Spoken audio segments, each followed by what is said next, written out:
Hello everyone, welcome back to my channel. In today's video I'm gonna show you how to change region on TikTok.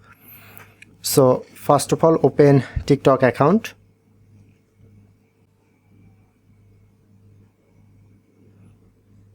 Click on to profile icon.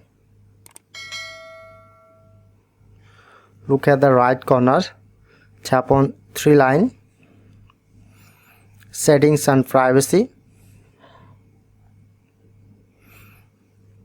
account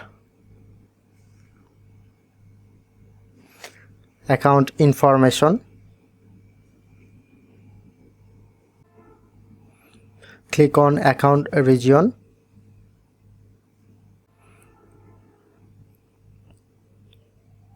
So now you can easily customize your region. So that's how you can easily change your region.